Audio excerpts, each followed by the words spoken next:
வணக்கம் நண்பர்களே. நாம் இன்று சொல்லப்போகும் இடம் சாதாரண சுற்றுலா தலம் அல்ல. அங்கு மரங்கள் மிக குறைவு, மழை அரிதாகவே பெய்யும். குளிர்காலத்தில் வெப்பநிலை -30°C வரை குறையும். மூச்சு விடுவதற்கே சில நேரங்களில் சிரமமாக இருக்கும். இருந்தும் ஒவ்வொரு ஆண்டும் லட்சக்கணக்கான மக்கள் இந்த இடத்திற்கு பயணம் செல்கிறார்கள். ஏன்? அதற்கான பதிலை அறிய நாம் காலத்தை சுமார் 1000 ஆண்டுகள் பின்னோக்கி நகர்த்த வேண்டும். பழங்காலத்தில் இந்தியா, திபெத், மத்திய ஆசியா ஆகிய நாடுகளுக்கிடையே வணிகம் நடைபெற்ற முக்கியமான பாதை லடாக் வழியாகவே சென்றது. ஒட்டக கேரவன்கள், கம்பளி, உப்பு, பட்டு, மசாலா பொருட்கள் என ஏராளமான பொருட்கள் இந்த மலைப்பாதைகளை கடந்து சென்றன. அதனால் லடாக் ஒரு சாதாரண மலைப்பகுதி அல்ல, அது பல நாகரிகங்களை இணைத்த வரலாற்றுச் சாலை. இன்றும் அந்த பழைய வரலாற்றின் சுவடுகளை மலைகளிலும், புத்த மடங்களிலும், பழமையான அரண்மனைகளிலும் காண முடிகிறது. ஆனால் இந்த அழகான நிலம் எப்போதும் அமைதியாக இருந்ததில்லை. இந்தியாவின் பாதுகாப்பில் மிக முக்கியமான எல்லை பகுதியாக இருப்பதால் இங்கு இந்திய இராணுவ வீரர்கள் ஆண்டு முழுவதும் கடுமையான குளிரிலும் நாட்டை காக்கின்றனர். நாம் சில நாட்கள் சுற்றுலாவுக்காக செல்லும் இந்த இடத்தில் அவர்கள் மாதக்கணக்கில் குடும்பத்தை விட்டு வேலை செய்கிறார்கள். அதனால்தான் லடாக் என்பது இயற்கை அழகின் அடையாளம் மட்டுமல்ல, தியாகத்தின் அடையாளமும் கூட. அப்படிப்பட்ட இந்த நிலம் இன்று உலகின் மிக அழகான சுற்றுலா தலங்களில் ஒன்றாக எப்படி மாறியது? அதை புரிந்து கொள்ள முதலில் லடாக்கின் இயற்கையை பற்றி தெரிந்து கொள்ள வேண்டும். லடாக் ஏன் பனிப்பாலைவனம் என்று அழைக்கப்படுகிறது? ஒரு பாலைவனம் என்றால் உங்கள் நினைவுக்கு என்ன வரும்? எல்லையில்லாத மணல் மேடுகள், கொளுத்தும் வெயில், தண்ணீர் இல்லாத வெறிச்சோடிய நிலம். ஆனால் உலகில் ஒரு பாலைவனம் இருக்கிறது. அங்கு மணல் இல்லை, அதற்கு பதிலாக ஆயிரக்கணக்கான அடி உயரத்தில் பனியால் மூடப்பட்ட மலைகள். அதுதான் லடாக். இவ்வளவு பனி இருக்கும்போது எப்படி பாலைவனம் என்ற கேள்வி உங்களுக்கும் தோன்றியிருக்கும். இதற்கு பின்னால் ஒரு அற்புதமான அறிவியல் காரணம் இருக்கிறது. லடாக் இமயமலையில் மறுபுறத்தில் அமைந்துள்ளது. இந்திய பெருங்கடலில் இருந்து வரும் மழை மேகங்கள் முதலில் இமயமலையை சந்திக்கின்றன. அந்த மலைகளை தாண்டும் முன்பே அவை பெரும்பாலான மழையை பொழிந்து விடுகின்றன. அதன் பிறகு லடாக்கை அடையும் மேகங்களில் மழை பெய்யும் அளவுக்கு ஈரப்பதம் இருப்பதில்லை. இதன் காரணமாக ஆண்டு முழுவதும் மிக குறைந்த மழை மட்டுமே இங்கு பெய்கிறது. அதனால் விஞ்ஞானிகள் லடாக்கை கோல்டு டெசர்ட், அதாவது பனி பாலைவனம் என்று அழைக்கிறார்கள். பகலில் சூரியன் பிரகாசமாக இருந்தாலும் இரவு வந்தவுடன் வெப்பநிலை வேகமாக குறைந்து எலும்பையும் உறைய வைக்கும் குளிர் நிலவும். குளிர்காலத்தில் சில பகுதிகளில் வெப்பநிலை -30°C அல்லது அதற்கும் கீழே செல்லும். இந்த அளவுக்கு கடுமையான சூழலிலும் லடாக் மக்கள் தங்கள் வாழ்க்கையை உற்சாகமாக வாழ்கிறார்கள். அவர்களின் வீடுகள், உடைகள், உணவு பழக்கங்கள், வாழ்வியல் முறைகள் அனைத்தும் இந்த கடுமையான இயற்கைக்கு ஏற்றவாறு உருவாக்கியுள்ளன. இயற்கை மனிதனை சோதிக்கிறது, ஆனால் மனிதன் அந்த இயற்கையோடு ஒன்றாக வாழ கற்றுக்கொள்கிறான். இதுதான் லடாக்கின் மிகப்பெரிய பாடம். ஆனால் இந்த பனிப்பாலைவனத்தின் நடுவே உலகையே வியக்க வைத்த ஒரு ஏரி இருக்கிறது. நிறம் மாறும் அதிசய ஏரி, பாங்காங். ஒரு ஏரியின் தண்ணீர் நீல நிறமாக இருப்பதை நாம் பார்த்திருப்போம். ஆனால் ஒரே நாளில் பல முறை நிறம் மாறும் ஒரு ஏரியை பற்றி நீங்கள் கேள்விப்பட்டிருக்கிறீர்களா? லடாக்கின் இதயத்தில் அமைந்துள்ள பாங்காங் ஏரி உலகின் மிகவும் அழகான மற்றும் மர்மமான ஏரிகளில் ஒன்றாக கருதப்படுகிறது. காலை சூரியன் உதிக்கும் நேரத்தில் இந்த ஏரி மென்மையான இளநீல நிறத்தில் காட்சியளிக்கும். சூரியன் மேலே உயரத் தொடங்கும் போது அதன் நிறம் ஆழ்ந்த நீலமாக மாறும்.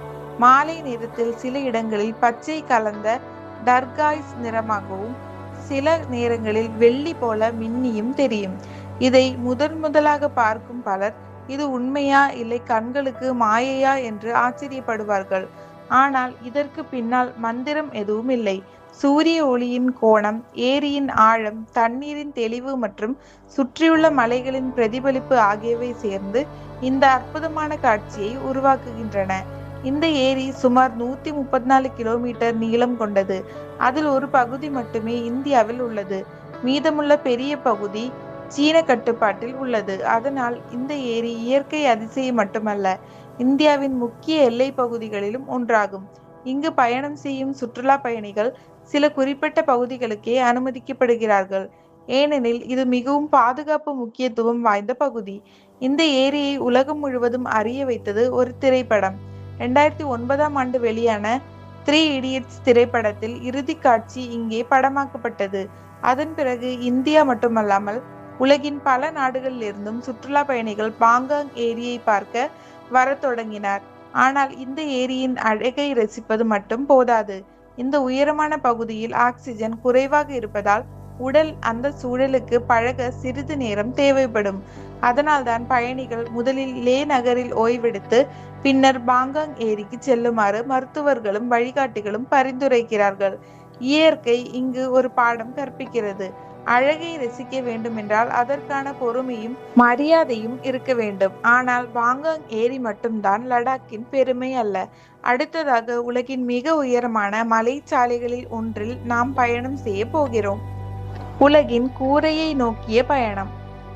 இப்போது நாம் லடாக்கின் மிகவும் சாகசமான பயணத்தை தொடங்க போகிறோம். நீங்கள் ஒரு காரிலோ அல்லது பைக்கிலோ பயணம் செய்கிறீர்கள் என்று கற்பனை செய்து பாருங்கள்.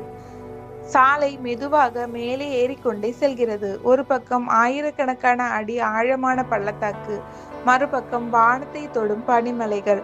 ஒவ்வொரு வளைவையும் கடக்கும் போது இதை மனிதர்கள் தானா கட்டினார்கள் என்ற ஆச்சரியம் உங்களுக்குள் எழும். அந்த சாலையின் பெயர் கார்டுங்லா. பல ஆண்டுகளாக இது உலகின் மிக உயரமான மோட்டார் வாகன சாலைகளில் ஒன்றாக புகழ்பெற்றது.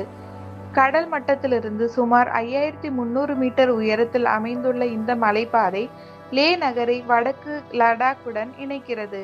இங்கு காற்று மிகவும் மெல்லியதாக இருக்கும். சிலருக்கு தலை சுற்றல், மூச்சு திணறல் அல்லது சோர்வு ஏற்படலாம். அதனால் இங்கு அதிக நேரம் தங்காமல் மெதுவாக பயணிக்க வேண்டும் என்று வழிகாட்டிகள் அறிவுறுத்துகிறார்கள். ஆனால் இந்த சாலையில் உண்மையான பெருமை அதன் உயரத்தில் இல்லை. இந்தியாவின் எல்லை பகுதிகளில் பணியாற்றும் இராணுவ வீரர்களுக்கு தேவையான உணவு, மருந்து, எரிபொருள் மற்றும் அத்தியாவசிய பொருட்கள் இந்த வழியாகவே கொண்டு செல்லப்படுகின்றன. கடுமையான பனிப்பொழிவு, உறைய வைக்கும் குளிர், பலத்த காற்று, எத்தனை சவால்கள் வந்தாலும் இந்த சாலை இந்தியாவின் பாதுகாப்புக்கு உயிர்நாடியாக செயல்படுகிறது. இந்த பாதையில் பயணம் செய்யும் போது அடிக்கடி இந்திய இராணுவ வாகனங்களை காணலாம். அவர்களை பார்க்கும் ஒவ்வொரு தருணமும் இந்த அழகான மலைகளின் பின்னால் எத்தனை வீரர்களின் தியாகம் இருக்கிறது என்பதை நினைவூட்டுகிறது. பயணிகள் கார்டுங்லா உச்சியை அடைந்ததும் அங்குள்ள பெயர் பலகையுடன் புகைப்படம் எடுப்பது ஒரு மறக்க முடியாத அனுபவமாகிவிடுகிறது. அந்த ஒரு புகைப்படம் ஒரு சாதாரண நினைவல்ல, ஆயிரக்கணக்கான அடி உயரத்தை அடைந்த ஒரு கனவின் காட்சி. ஆனால் லடாக்கின் அழகு மலைகளிலும் சாலைகளிலும் மட்டுமல்ல. அங்கு 1000 ஆண்டுகளாக அமைதியை போதித்து கொண்டிருக்கும் புத்த மடங்கள் இருக்கின்றன. லடாக்கில் பயணம் செய்யும் போது ஒரு விஷயத்தை நீங்கள் அடிக்கடி கவனிப்பீர்கள். உயரமான மலை உச்சிகளில் வெள்ளை நிறத்தில் கட்டப்பட்ட பெரிய கட்டிடங்கள், அவற்றின் மேல் காற்றில் பறக்கும் 5 வண்ண கொடிகள், தொலைவில் ஒலிக்கும் பெரிய மணியின் சத்தம். அவை அனைத்தும் ஒரு விஷயத்தை சொல்கின்றன: அமைதி. அதுதான் லடாக்கின் புகழ்பெற்ற புத்த மடங்கள். இந்த மடங்களில் பல 500 முதல் 1000 ஆண்டுகளுக்கு மேலான வரலாற்றை கொண்டவை. அவற்றில் மிகவும் பிரபலமானது ஹெமிஸ் மடம். ஒவ்வொரு ஆண்டும் இங்கு நடைபெறும் ஹெமிஸ் திருவிழா உலகம் முழுவதிலிருந்தும் ஆயிரக்கணக்கான சுற்றுலா பயணிகளை ஈர்க்கின்றது. இந்த திருவிழாவில் துறவிகள் அணியும் வண்ணமயமான முகமூடிகள், பாரம்பரிய நடனங்கள், இசை மற்றும் மத சடங்குகள் நூற்றாண்டுகளாக மாறாமல் தொடர்கின்றன. இது வெறும் திருவிழா அல்ல, ஒரு பழமையான கலாச்சாரத்தின் உயிரோட்டம். அடுத்து வரும் டிக்சோ மடம் மலையின் மேல் படிக்கட்டுகளாக எழுந்திருக்கும் அதன் தோற்றத்தால் பலருக்கு திபெத்தின் புகழ்பெற்ற பொட்டாலா அரண்மனையை நினைவூட்டுகிறது. அதன் உள்ளே அமர்ந்திருக்கும் பிரம்மாண்டமான புத்தர் சிலை அங்கு வரும் ஒவ்வொருவரையும் அமைதியாக சில நிமிடங்கள் நின்று ரசிக்க வைக்கிறது. மடங்களின் உள்ளே நுழைந்தவுடன் வெளி உலகத்தின் சத்தம் மெதுவாக மறைந்து போகிறது. அங்கு கேட்பது காற்றின் ஓசை, மந்திரங்களை உச்சரிக்கும் துறவிகளின் குரல் மற்றும் உங்கள் இதய துடிப்பு மட்டும். அந்த சில நிமிடங்கள் நேரமே நின்றுவிட்டது போன்ற உணர்வை தரும். இந்த மடங்கள் வழிபாட்டு தலங்கள் மட்டுமல்ல, இவை நூற்றாண்டுகளாக கல்வி, தத்துவம், மருத்துவம் மற்றும் கலாச்சாரத்தை பாதுகாத்து வரும் அறிவு களஞ்சியங்கள். இன்றும் சிறுவர்கள் பலர் இங்கு துறவிகளாக பயிற்சி பெற்று பழமையான புத்த மரபுகளை தொடர்ந்து கற்று வருகின்றனர். லடாக்கில் இயற்கை மட்டுமல்ல, மனித மனத்திற்கும் அமைதி கிடைக்கிறது. அதனால்தான் பலர் லடாக்கிலிருந்து திரும்பும்போது அவர்கள் கொண்டு வருவது புகைப்படங்கள் மட்டுமல்ல, வாழ்க்கையை பற்றிய ஒரு புதிய பார்வையையும் கூட. ஆனால் இந்த அமைதியான மலைகளில் வாழும் மக்களின் அன்றாட வாழ்க்கை எப்படி இருக்கும்? ஒரு கணம் யோசித்து பாருங்கள். வெளியே வெப்பநிலை -30°C. குடிநீர் கூட உறைந்து பனியாக மாறிவிடுகிறது. சில மாதங்களுக்கு சாலைகள் முழுவதும் பனியால் மூடப்பட்டு வெளியுலக தொடர்பு மிகவும் குறைந்து விடுகிறது. இப்படிப்பட்ட ஒரு இடத்தில் நீங்கள் வாழ முடியுமா? ஆனால் லடாக் மக்களுக்கு இதுதான் வாழ்க்கை. ஒவ்வொரு காலையும் சூரியன் மலைகளின் பின்னால் இருந்து மெதுவாக உதயமாகிறது. அந்த முதல் சூரிய ஒளியே கடுமையான குளிரில் ஒரு புதிய நாளுக்கான நம்பிக்கையை அளிக்கிறது. லடாக்கில் உள்ள பெரும்பாலான வீடுகள் தடிமனான கல் மற்றும் மண் சுவர்களால் கட்டப்படுகின்றன. ஏன் தெரியுமா? வெளியில் கடுமையான குளிராக இருந்தாலும் வீட்டின் உள்ளே வெப்பத்தை நீண்ட நேரம் தக்க வைத்துக் கொள்ள முடியும். இங்கு வாழும் மக்களின் உடைகளும் மிகவும் சிறப்பானவை. யாக் மற்றும் செம்மறி ஆடுகளின் கம்பளியால் தயாரிக்கப்படும் கனமான ஆடைகள் குளிரிலிருந்து அவர்களை பாதுகாக்கின்றன. பல குடும்பங்கள் இன்னும் யாக் வளர்ப்பையே தங்களின் முக்கிய வாழ்வாதாரமாக கொண்டுள்ளனர். யாக் அவர்களுக்கு வெறும் விலங்கு அல்ல, அது அவர்களின் வாழ்க்கையின் ஒரு அங்கம். அதன் பால், வெண்ணெய், கம்பளி, சுமக்கும் திறன் எல்லாமே அன்றாட வாழ்க்கைக்கு அவசியமானவை. விவசாயமும் இங்கு நடக்கிறது, ஆனால் ஆண்டு முழுவதும் அல்ல. கோடை காலத்தில் மட்டும் பார்லி, உருளைக்கிழங்கு, பட்டாணி போன்ற பயிர்களை அவர்கள் வளர்க்கிறார்கள்.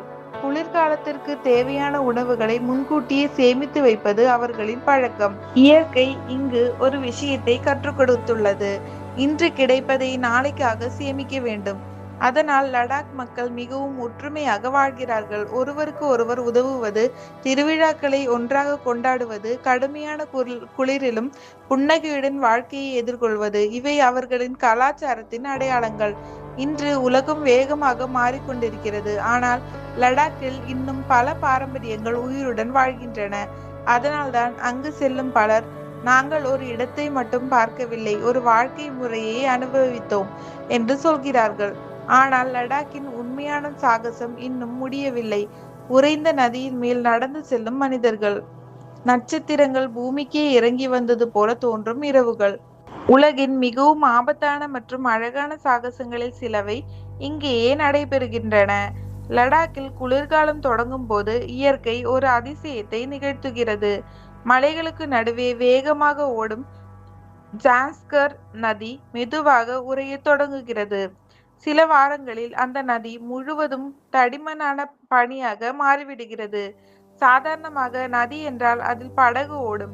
ஆனால் இங்கு மக்கள் நதியின் மேலே நடந்து செல்கிறார்கள். இந்த உலக புகழ்பெற்ற சாகச பயணத்திற்கு பெயர் சாதார் ட்ரெக். சாதார் என்றால் போர்வை. பனியால் மூடப்பட்ட அந்த நதி ஒரு பெரிய வெள்ளை போர்வையைப் போல இருப்பதால் இந்த பெயர் வந்தது. பல நாட்கள் நீளும் இந்த பயணத்தில் பயணிகள் பகலில் உறைந்த நதியின் மீது நடந்து செல்வார்கள். இரவு நேரத்தில் மலைகளின் நடுவே கூடாரங்களில் தங்குவார்கள். சில நேரங்களில் வெப்பநிலை -35°C வரை குறைந்தாலும் இந்த சாகசத்தை அனுபவிக்க உலகம் முழுவதிலிருந்தும் ஆயிரக்கணக்கானோர் வருகிறார்கள். ஆனால் லடாக்கில் சாகசம் இதோடு முடிவதில்லை. இந்த மலைகளின் உண்மையான அரசன் யாக். அதன் அடர்த்தியான முடி, வலிமையான உடல், பனியில் கூட எளிதாக நடக்கும் திறன், இவை அனைத்தும் அதனை இந்த பகுதியின் அடையாளமாக மாற்றியுள்ளன. சில கிராமங்களில் சுற்றுலா பயணிகள் யாக் சவாரியையும் அனுபவிக்கிறார்கள்.